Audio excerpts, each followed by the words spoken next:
She looked me dead in the eye and said, "I don't have to tell you everything I do."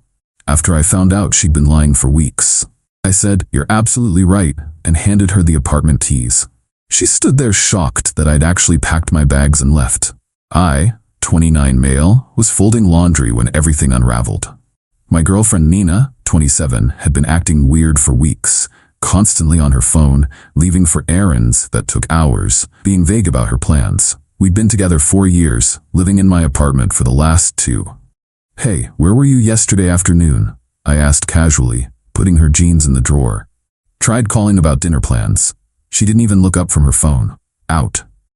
Out where? That's when she looked me dead in the eye, this cold expression I'd never seen before.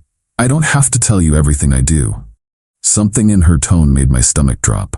"Nina, you said you were at your sister's, but Mia posted pictures from her kid's recital. You weren't in any of them." She shrugged. "Plans changed." "To what? God, why are you interrogating me? I'm allowed to have a life outside of you, Trevor." I set down the shirt I was folding. "I'm not interrogating you. I'm asking where my girlfriend was when she said she'd be somewhere else. This is exactly why I need space sometimes. You're suffocating." The gaslighting was real. But then her phone buzzed. She grabbed it quick, but not quick enough. I saw the notification preview. "Can't wait to see you again tomorrow, beautiful Danny." Who's Danny? Her face went from defensive to guilty to angry in about 2 seconds. "A friend from work." "Since when? You've never mentioned a Danny." "Since I don't have to tell you about every single person I meet." Jesus, Trevor, this jealousy thing is really unattractive. But here's the thing, I wasn't even jealous. I was just done. The lying, the defensiveness, the mysterious Danny, it all clicked. "You're absolutely right," I said calmly. "You don't have to tell me anything." I walked to the closet and pulled out my duffel bag. "What are you doing?" Her voice had changed, less angry, more worried. "Packing." "Packing? For what?" I didn't answer. Just started putting clothes in the bag. She followed me around the bedroom, her tone shifting between confusion and irritation. "Trevor, stop being dramatic. You're seriously gonna throw a tantrum because I have friends?" I moved to the bathroom, grabbed my toiletries. "Not throwing anything, just leaving." "Leaving? This is your apartment?" "Exactly." I handed her my key ring, keeping only my car key. "Here, it's all yours for now." She stood there holding the keys, mouth open. You're serious? You're actually leaving? You want space? You got it." I zipped up the bag. "Over this? Because I didn't tell you every detail of my day?" "No, Nina, because you've been lying for weeks and we both know it." Her face crumpled a bit. "I haven't been." "Yesterday, last Tuesday when you had that work emergency, the weekend conference that your company's website says doesn't happen until next month. Should I continue?" She went pale. "You've been checking up on me?" "No, I just started noticing the inconsistencies. And now Danny." I shouldered my bag. "Look, whatever's going on with you two, I don't need the details.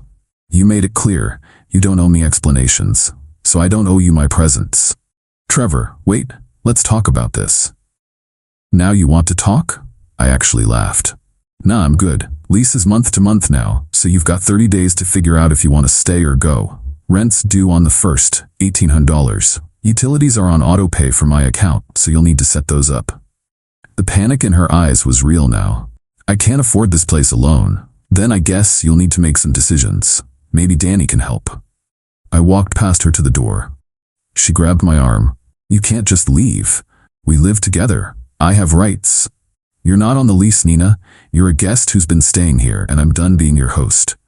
The shock on her face as I pulled my arm free and walked out. That image is burned into my brain.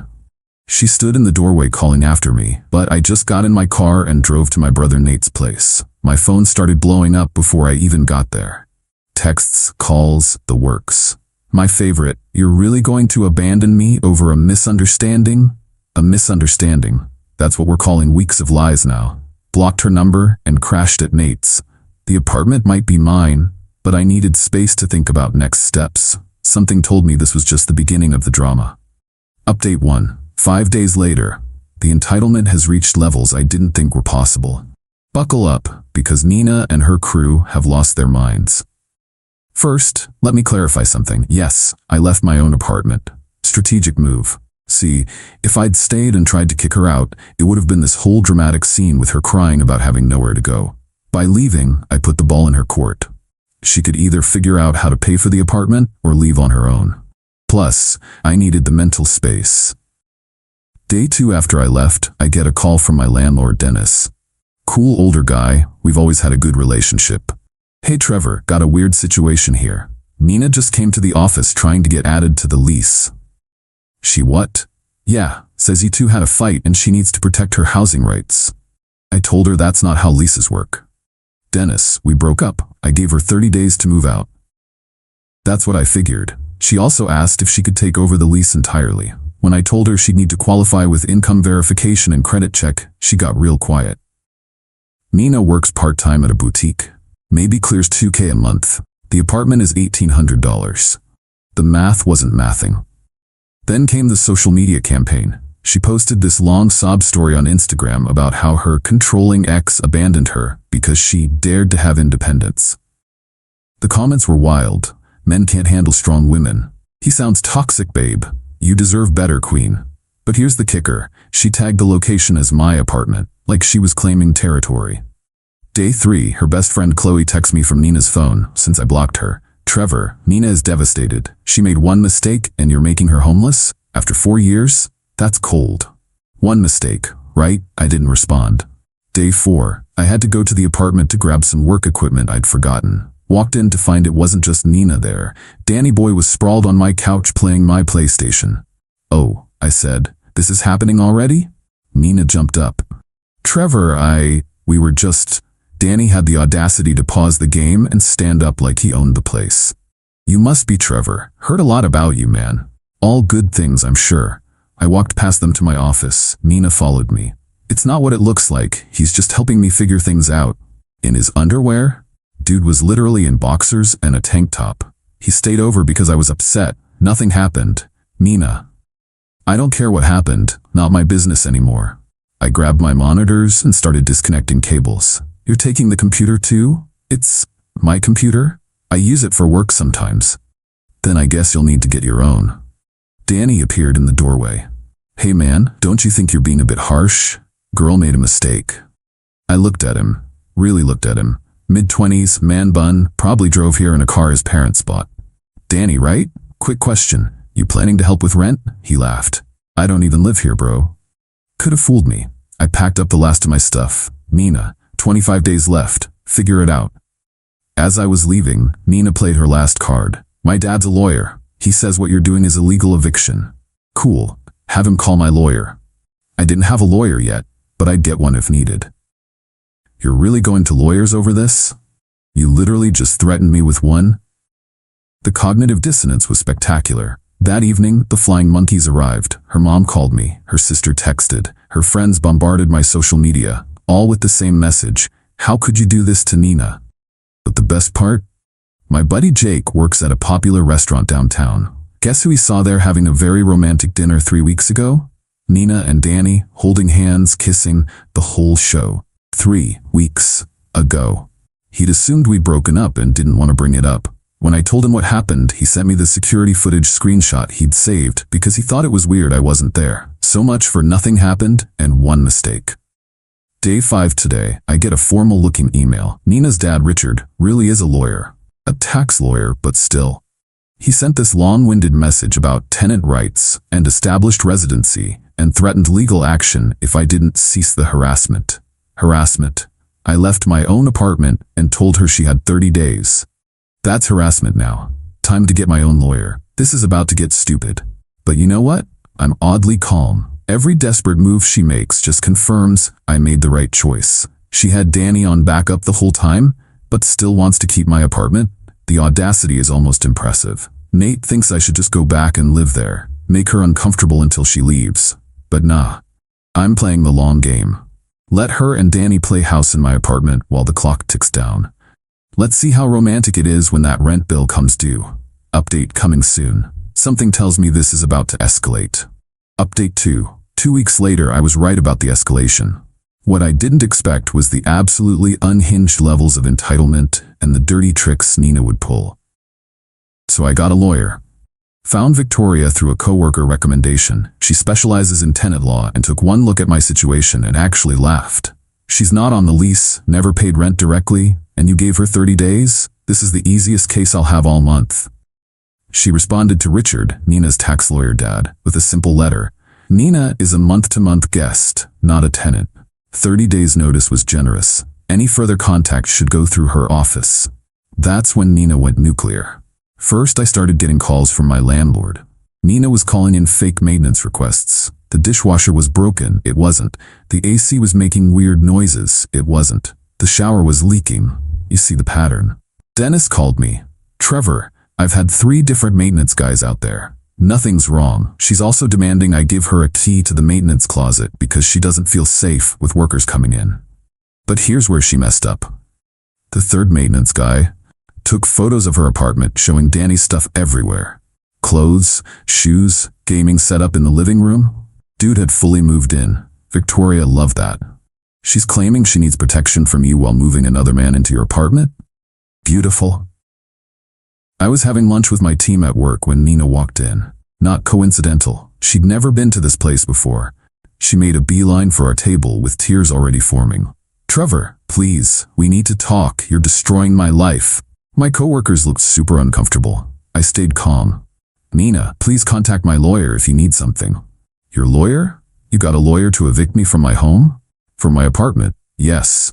She turned to my coworkers. Can you believe this? 4 years together and he kicks me out over a friend. My manager Sandra, who's like 60 and takes no crap, looked at her and said, honey, maybe this isn't the place for this conversation. Nina glared at her, then at me. Fine, but this isn't over. She stormed out. My coworkers were silent for a beat. Then Sandra goes, so, she seems stable. A week ago, I noticed weird charges on my credit card. Nothing huge, but random subscriptions, food delivery, online shopping. Turns out, Nina had saved my card info on various apps and was still using it. I disputed everything and canceled the card. But then discovered she'd also been using my Amazon Prime, Netflix, Spotify, basically every account she had access to. Changed all the passwords. Got a text from Chloe an hour later. Really? You're that petty you canceled her Netflix during a crisis? A crisis of her own making. While living with her side piece in my apartment. Then came the property destruction. Dennis called me yesterday. Trevor, I need you to come by. There's been some damage. I met him at the apartment. Nina wasn't there, probably at work.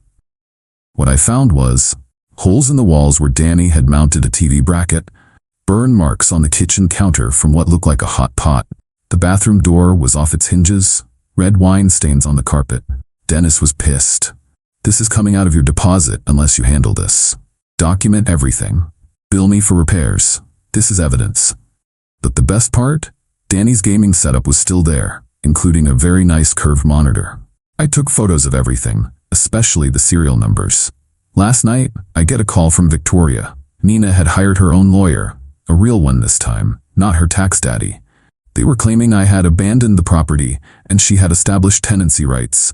They wanted 3 months of rent-free living to transition and $5,000 for emotional distress. Victoria laughed. They're desperate. This is good. How is this good? Because now we countersue. Destruction of property, unauthorized subletting, credit card fraud. The maintenance logs show she moved Danny in, which violates your lease. Your landlord can evict her immediately now. Wait, what? Your lease has a clause about unauthorized occupants. By moving Danny in, she violated it. You're technically in breach, but if we move fast, we can have her out before it becomes your problem. This morning, Dennis served Nina with a 3-day notice to quit for lease violations. Not from me, from the actual property management company. The meltdown was apparently epic. Danny was there and tried to argue that he was just visiting. For 2 weeks. With his entire gaming setup. Nina called me from Danny's phone, sobbing. How could you do this? I have nowhere to go. You have Danny. He lives with his parents. And there it was. The dude she destroyed our relationship for lives with mommy and daddy. That sounds like a you problem, Nina. You're evil. You're actually evil. I made one mistake. No, you made dozens. You just got caught once. She hung up. 20 minutes later, her mom called. Then her sister. Then Chloe. Then numbers I didn't recognize. All blocked. But my favorite message came from Danny himself, texting from his own phone. Bro, this is messed up. Nina's crying and saying she's gonna be homeless. Can't you just be cool about this? I can't bring her to my parents' place. They don't know about her yet. They don't know about her. This dude imploded my relationship, and his parents don't even know Nina exists. I screenshot that immediately and sent it to Victoria. As of now, Nina has 2 days to get out before formal eviction proceedings start. She owes me about $800 in fraudulent charges. The apartment damage is documented at around $2,000. Her emotional distress lawyer is about to get hit with a countersuit. The entitlement of thinking she could move her secret boyfriend into my apartment, destroy my property, steal from me, and then demand I pay her to leave? It's almost artistic in its audacity. Final update coming once she's officially out. Based on the panic level, I don't think she's gonna make it the full 3 days. Final update. 1 week later, it's done. And the ending was even more pathetic than I expected.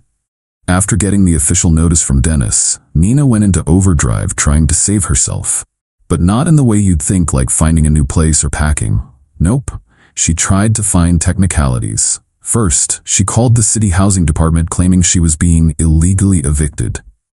They sent an inspector who took one look at the situation. Her name not on the lease, Danny's stuff everywhere, the documented damage, and basically told her she had no case. Then she tried to claim she'd been paying rent. Remember, she'd been covering groceries and some utilities while I paid the actual rent. She actually submitted grocery receipts to her lawyer as proof of rent payments. Victoria laughed so hard she nearly cried. She's claiming Whole Foods receipts are rent? But the cherry on top? Danny bailed. Day 2 of the 3-day notice, Jake saw him loading his gaming setup into his mom's SUV. By that evening, all his stuff was gone. Nina posted some cryptic Instagram story about knowing who's real when times get tough. Day 3 came. Nina hadn't packed anything. She was sitting on the couch when Dennis arrived with the maintenance crew. "Ma'am, you need to leave now. I'm not going anywhere without my stuff." "Then you need to pack it." "I need more time." Dennis, bless him, had dealt with this before. "You can take what you can carry now. Anything left will be stored for 30 days per state law. Here's the storage facility address." The wailing that came out of this woman, you'd think someone died. She called everyone, her parents, her sister Chloe. Her dad showed up within an hour with a U-Haul, looking like he'd aged 10 years. Richard tried one more time. "This is cruel, Trevor. You know that, right? I was there with Victoria to document everything. Your daughter cheated, lied, moved another man into my apartment, damaged my property, and committed credit card fraud. What's cruel is expecting me to subsidize her lifestyle after that." He had nothing to say to that. The move out was pure chaos. Nina grabbed random stuff, some of it hers, some of it mine. I had to keep pointing out items. "That's my blender. Those are my books. That's definitely my coffee maker." Each time she'd scream about how I was nickel and diming, Chloe showed up and made things worse, loudly proclaiming that I was abusive for wanting my own belongings back. But the best moment? When Nina found the photos I'd taken of Danny's gaming setup. "Why do you have pictures of Danny's stuff?" "Documentation. For the lawsuit." "What lawsuit?" Victoria stepped forward. "The one we're filing for property damage, fraud, and breach of quiet enjoyment. Here's your copy of the filing." Nina literally threw the papers on the ground. "I'm not paying you anything. That'll be up to the judge." They finally left after 4 hours. The apartment was trashed. Beyond the existing damage, Nina had poured coffee on the bedroom carpet, scratched the hardwood in the hallway, looked like she dragged furniture, left rotting food in the fridge, somehow cracked the bathroom mirror. Total damage $3,400, plus the fraud charges, plus legal fees. But wait, it gets better. That night, Danny posted on Instagram a selfie with some new girl at a bar. Caption, "Fresh starts with better energy." That night, Nina saw it. The meltdown on social media was spectacular. She went full scorched earth, posting screenshots of their texts, calling him out for using her for a place to stay, claiming he manipulated her. Danny fired back with his own screenshots. Turns out Nina had been pursuing him, sliding into DMs, suggesting they hang out, complaining about me being boring and controlling. My personal favorite text from Nina to Danny: "Trevor's so predictable, he'll never leave. I can keep him around until we figure out us." I was a safety net, a backup plan, pay the bills while she test drove the new guy. We went to small claims court last week. Nina showed up with her tax lawyer daddy. I had Victoria and a folder of evidence that could have doubled as a phone book. The judge listened to both sides. Nina claimed, "I abandoned her, dismissed, it's my apartment." She had tenant rights, dismissed, no lease, no direct rent payments. Emotional distress, dismissed, no grounds. The damages were normal wear and tear, very much not dismissed. The judgment, Nina owes $3,400 in damages. Nina owes $800 in credit card fraud. Nina owes $1,200 in legal fees. Total, $5,400. She screamed, actually screamed in court. The judge threatened to hold her in contempt.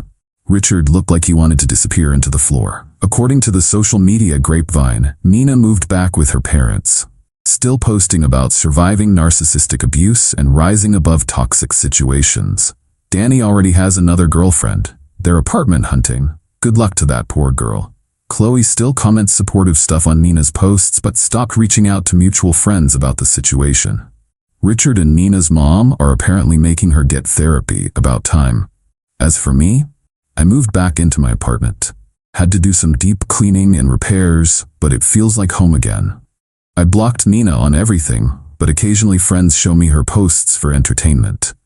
Last week, she posted a quote about learning to love yourself before loving others, and I nearly spit out my coffee. The lack of self-awareness is genuinely impressive. I spent 4 years with someone who looked me in the eye and told me she didn't owe me honesty. When I took her at her word and left, she tried to steal my apartment, moved in her side piece immediately, committed fraud, destroyed property, played victim to anyone who'd listen, expected me to pay for her transition, all because she couldn't just be honest and break up with me like an adult. The entitlement was staggering. She really thought she could have her cake and eat it too. My apartment and financial support. When reality hit, she tried every manipulation tactic in the book. But you know what? I'm grateful. Grateful I found out who she really was. Grateful I trusted my gut and left that night.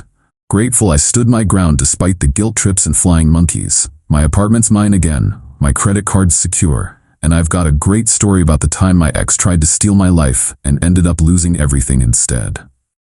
Oh, and Nina? If you're reading this, you were right. You don't have to tell me everything you do, and I don't have to tolerate any of it. Enjoy your childhood bedroom. I hear Danny's already forgotten your name.